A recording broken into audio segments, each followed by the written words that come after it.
And start to just breathe gently and softly, feeling yourself more and more in your body, in the whole of your body.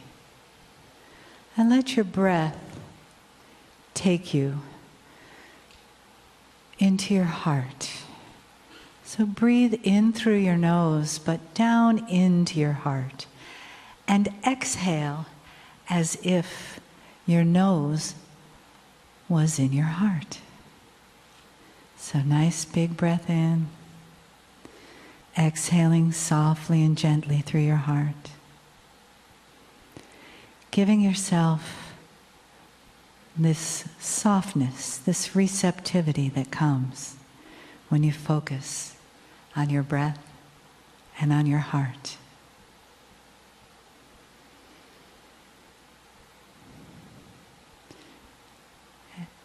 And feel the room around you like big arms of spirit holding you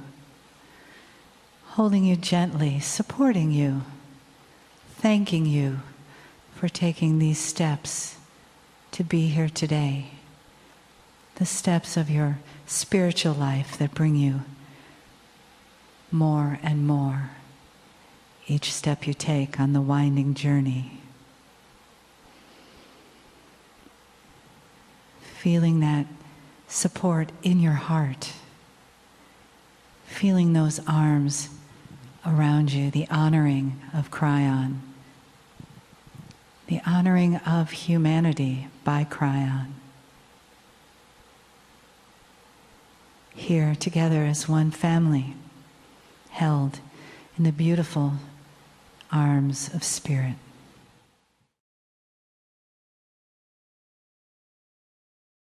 Greetings, dear ones. I'm Kryon of Magnificent Service.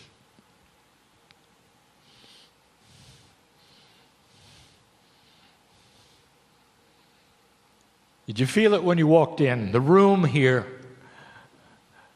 welcomed you.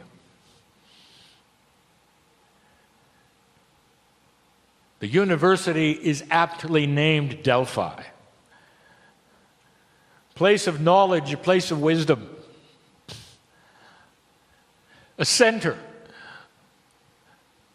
where enlightenment can actually be exposed, studied, worked with, practiced.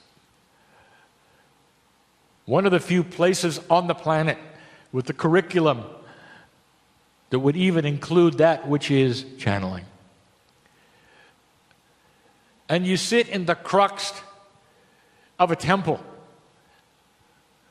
built expressly for wise thought. And I want you to sit here for a moment and feel it. The main ingredient here is wood. It comes from the earth. It is porous. It speaks of Gaia. Most of what is on the walls is living, has lived. And that's important. Even in front of me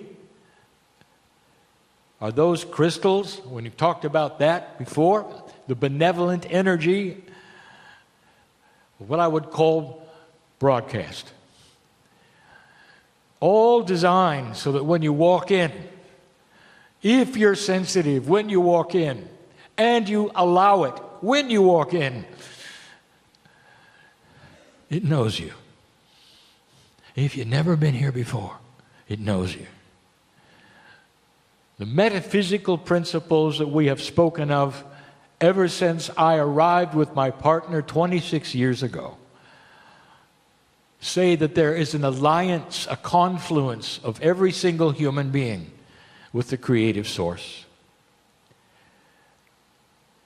It is your free will to allow the strings to attach or not. But they want to.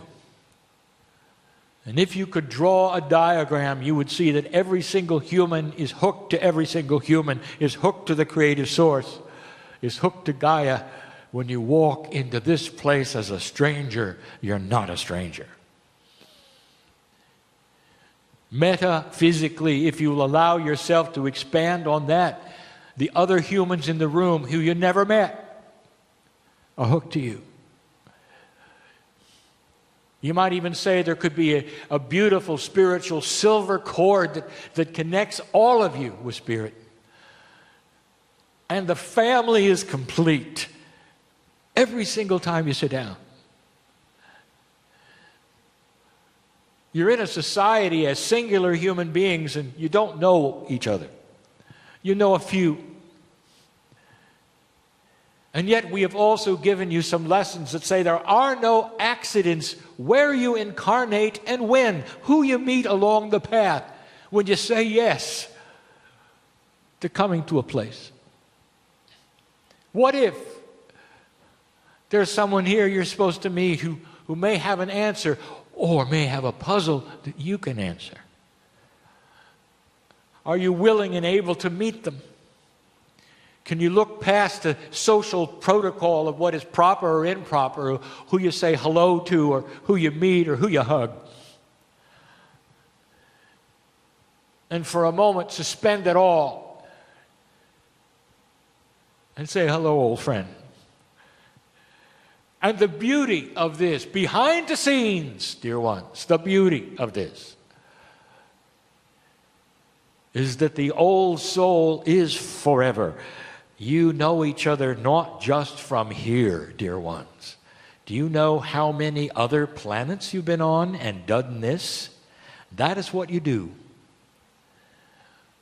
And it's all completely hidden from you this lifetime, as it should be, for free choice. We've said it before. If this were common knowledge, if you could see it blatantly, we might as well just turn on the lights and everybody goes home. There has to be something hidden for free choice for you to open it up or not. That's free choice. That's duality.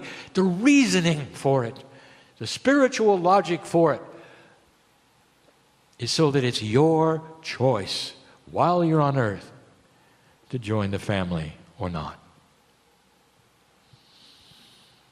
The transition between life and death is a beautiful one. This very day, a question to my partner was, why don't you talk about it? And my partner said, well, Kryon doesn't usually talk about that. Well, I am now, because I want you to hear it.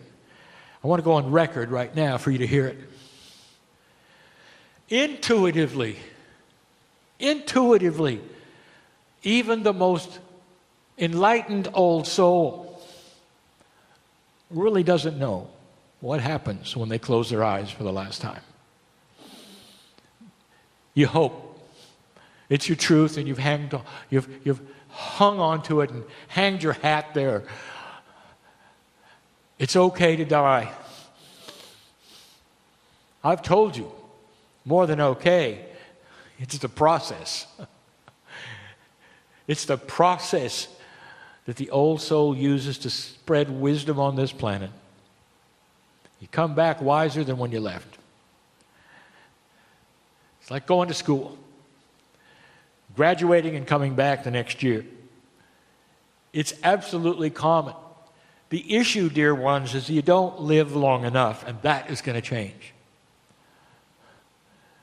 But what happens when you die?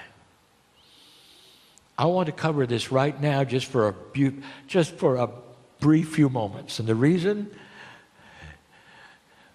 is so you can celebrate it. There's an intuition that most religions, belief systems, would have that would tell you that your trip to wherever you're going is going to take at least 3 days. There's the Jewish tradition, the Muslim tradition, all of these, the oldest ones on the planet.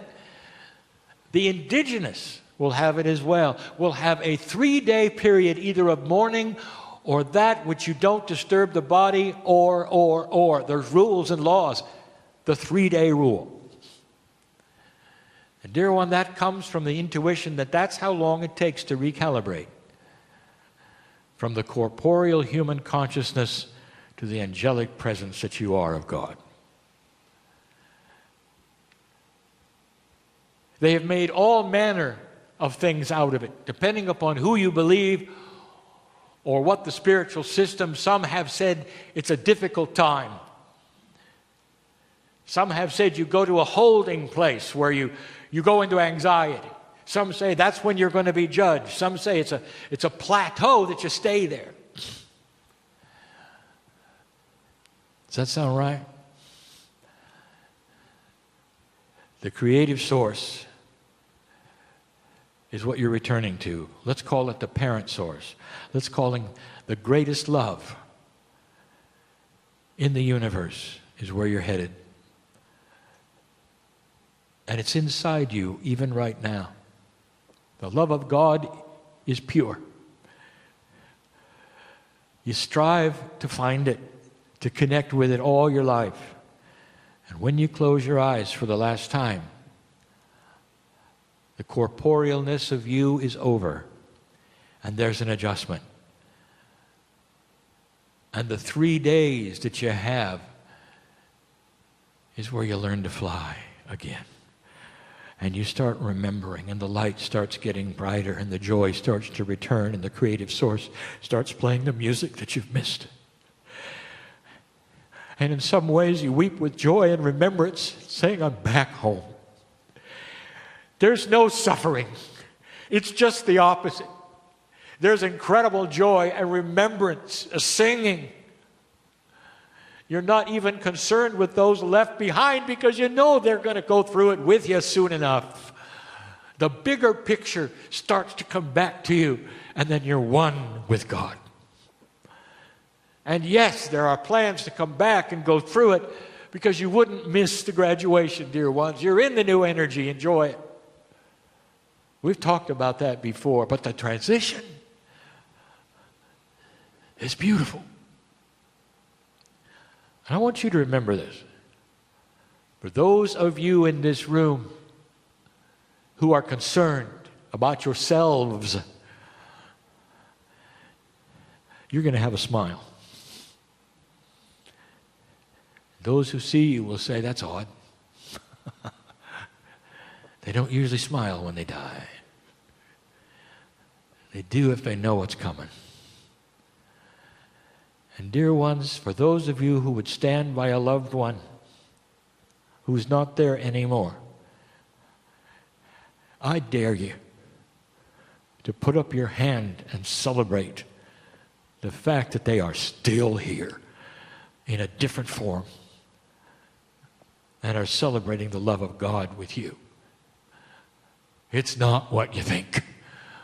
The only sting in death is for those left behind who think that you're gone and you're not, because that is linear. And that's the veil that you have that keeps you from seeing the beauty of the system. This is the temple of wisdom. And that is why we ask you before we close to be a wise old soul. A wise old soul is one who will not buy into the bias or the fear that others have told them about, but rather they would use their own discernment and their own engine of choice to know what's real and what is not. It's the same engine you would know if this is real or not.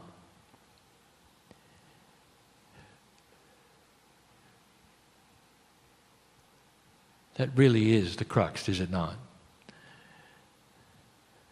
Is God inside? Have you let yourself believe that yet? There's a hand stretched out that is yours, called the higher self, waiting to shake hands with the corporeal self, if you'll allow it. It'll be there all your life. It won't knock on the door. It won't push, it won't make noise. It's simply waiting for you to open the door and come in. That's the beauty of the love of God. It allows the human to choose to take in the light or not. And that is the truth and the wisdom of the day. And so it is.